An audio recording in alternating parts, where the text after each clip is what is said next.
De l'hiver à l'automne, 4 saisons, 12 mois, 12 nouvelles. Saison des agonies, saison des possibles, saison des corps, saison des souvenirs. Nouvelles de saison, un podcast de Philippe Crubézy.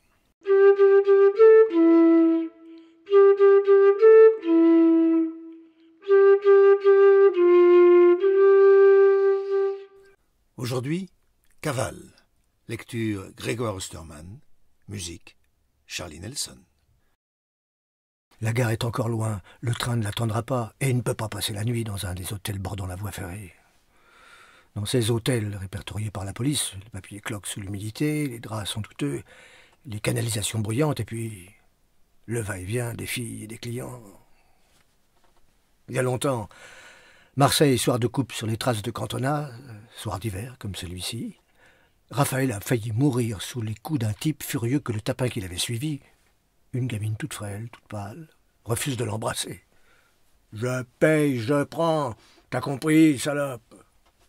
Raphaël était sur le point de se coucher dans la chambre mitoyenne lorsque les cris de la fille l'ont alerté.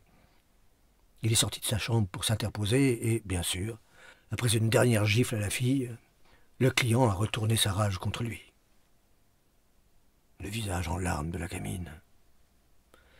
Maintenant que lui-même n'est plus loin de toucher le fond, il revoit la petite prostituée, Jean Seberg, avec son rimel qui dégouline, un bras couvrant sa poitrine, l'autre tentant de protéger son visage, ratatiné dans l'angle du mur crépi, ne retenant pas ses pleurs. Le furieux était pieds nus, torse nu, pantalon aux chevilles, mais il brandissait devant lui un gros couteau de chasse aux manches en forme de pattes de sanglier ou de chevreuil, muni d'une grande lame creusée d'une rigole. Il poignardait l'air vers les yeux de Raphaël. Le type était saoul et marmonnait un chapelet de menaces où de temps en temps émergeait plus distinctement le mot « bâtard ». Raphaël avait réussi à esquiver les 3 premiers coups, mais acculé contre la cloison de la salle de bain, il n'aurait certainement pas pu éviter le 4e si la petite michetonneuse n'avait pas réussi à étourdir le client avec la mini Dame Jeanne transformée en lampe de chevet.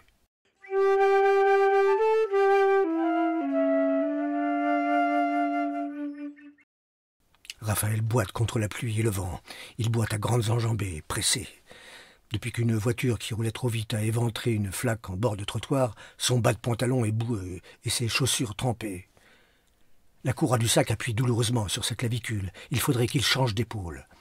Mais la pluie battante... Les rideaux de fer baissés lui semblent hostiles. Ils rendent aveugle l'interminable avenue de l'Europe qui, au loin, se termine sur un carrefour régulé par des feux oranges clignotants dont il aperçoit les lueurs intermittentes. Ensuite, c'est la longue promenade courbe qui mène à la gare. À galopard, à galopard. Jean Seberg s'est rhabillé en un tour de main et a disparu à jamais dans le couloir. Raphaël a jeté le couvre-lit sur le type qui, à 4 pattes, tentait de reprendre ses esprits. Comme le ferait un filet sur une bête sauvage, il avait dans l'idée d'encombrer ses mouvements, de l'empêcher de se redresser, et de fait, le type s'est emmêlé dans le tissu avant de retomber sur le flanc. Il râlait, grogné d'une voix subitement devenue aiguë, mêlant des glaires au sang qui s'épanchait de sa tempe. Raphaël regardait le tissu côtelé d'un bleu usé, agité de mouvements épileptiques, d'où s'échappait régulièrement une main ou un pied en chaussettes. Naufrage, odeur de fumée froide. Il fallait qu'il agisse, la bagarre ou la fuite. Il a récupéré la clé de la chambre posée sur le lit et a verrouillé la porte derrière lui. La fuite. Comme ce soir. La fuite. À galopard. À galopard. Raphaël a pris la direction de Saint-Charles pour essayer d'embarquer dans le premier train pour n'importe où. Avec dans sa poche le portefeuille du type. La gare. Une direction. Un but. Une brèche. L'endroit du possible, du recommencement ou de l'effacement. Un espoir et une impasse. Lieu d'anonymat, borgne comme un hôtel. Les jingles aériens, les annonces qui sont des fenêtres entr'ouvertes sur la mer ou le Grand Canal. Clapotis au bout du quai. Pigeons et passagers se cherchent dans cette eau minérale, hésitant entre hier et aujourd'hui et demain. Agrégat de l'espace et du temps. La gare de départ est élan, tremplin, celle d'arrivée est crainte de l'espoir déçu. Entre la promesse et la désillusion s'étire le temps du voyage et son espace, la spirale immobile. Combien de gares dans la vie de Raphaël, de Jean Seberg? Quand vivre, c'est fuir, à galopard. à galopard. Il passe le carrefour sans se soucier des feux et des passages piétons. Il fend le carrefour, lesté de son sac, sous les trompes d'eau. Lui qui ne croit en rien pense à Moïse. Moïse, son peuple, que l'eau n'épargne pas. La pluie redessine la promenade désertée des Ursulines. Les tilleuls de Rimbaud, défaits par l'hiver, ne protègent de rien. Les bancs endurent et ruissellent sans broncher. Ils vont devoir attendre que la pluie cesse pour de nouveau accueillir les amours adolescentes et les projets clandestins de gamins fugueurs s'essayant à la liberté.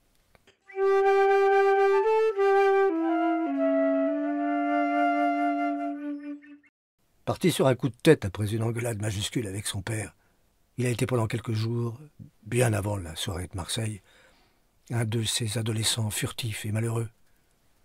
Un de ceux qu'on se refuse à croiser, qu'on imagine sales, taiseux et ingrats, destinés à la police. Le repas pendant le journal de 20 heures, avec l'interview de Rocard Premier ministre, les sarcasmes du daron sur les socialos qui roulent en safrane, et Raphaël qui ose dire qu'il trouve ça juste, le RMI. Le ton monte avec les noms d'oiseaux et les reproches. Les assiettes volent, les portes claquent, et ce n'est pas à vaudeville. À galopard. À galopard. Première cavale, en décembre. 10 jours absurdes, à avoir froid, à mendier, à se cacher, à pas même 3 kilomètres de chez papa-maman. C'est la vue des bancs sous les arbres qui lui en fait souvenir, alors qu'il ferait mieux d'imaginer l'heure qui vient. Sur la colline, de l'autre côté de la rocade, il y avait des entrepôts désaffectés, lieux de squat, de dope, de bagarres sans raison. Une canette qui tombe, un joint brûlé trop vite, n'importe quoi, à n'importe quelle heure. Matelas pourri, télé volée, béton et alcool. Bébé d'1m70 qui ne savait rien de la vie et Mastard sans scrupules qui en profitait. Il n'y avait rien et tout penchait. Les arbres sous la pluie, les supérettes dévalisées. Le futur. 10 jours avec beaucoup de violence, un minimum de solidarité et peu d'amour. À part une junkie, Sugar, tic-tac, première étreinte trop rapide sur un banc public. Raphaël est rentré au bercail après avoir longtemps hésité à se faufiler dans le premier TGV en partance. Retour à la case départ. Retour à sa chambre d'ado. Le père a 2 doigts de poser un verrou à l'extérieur de la porte de sa chambre. Comme ça, tu ne ferais plus pleurer ta mère. Les verrous, il y en aura. Un peu plus tard, à la maison d'arrêt. À galopard. À galopard. Des ombres s'éparpillent entre les tilleuls de la promenade.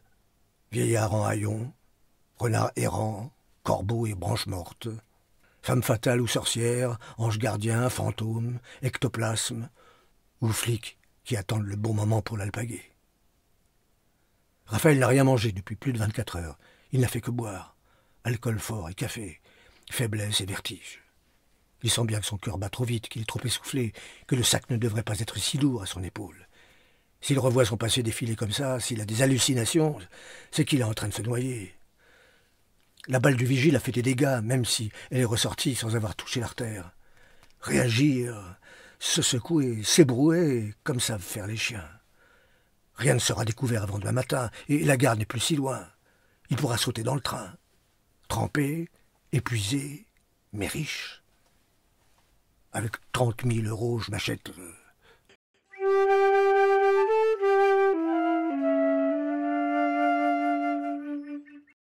Des sons indistincts, râles et ricanements. La promenade des Ursulines est une maison délabrée, une maison ouverte au vent où claquent les volets, tombent les tuiles, grince l'escalier en bois de tilleul. Une racine qui s'échappe de l'asphalte et Raphaël se tord la cheville, manque de tomber, nouvelle douleur.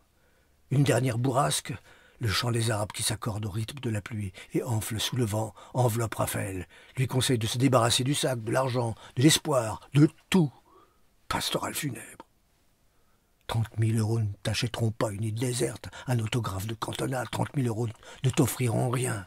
30 000 euros et un vigile, le crâne en charpie. Ginsberg s'est marié, tu sais. Arrête de fuir. Entre dans la gare et, nu, marche vers le soleil levant. La gare l'attend derrière le petit arc de triomphe qui termine la promenade. Il accélère encore, manque encore de tomber. La cisaille sur la clavicule devient insupportable et la tache de sang mouillé de pluie s'élargit sur sa cuisse. Dans sa tête, les voix se chevauchent, les formes oscillent, les souvenirs s'embrouillent. Qui parle, qui bouge, qui suggère à Moïse de s'arrêter ici, au milieu de l'eau? Il regrette de ne pas avoir dormi avec Chouga. Se coucher, dormir, redevenir Triton, c'est possible. Ce sont les gyrophares qui colorent de bleu la grande façade vitrée de la gare. C'est le mégaphone qui couvre les voix hallucinées. C'est là-bas que tout s'arrête. Tant d'années à galoper.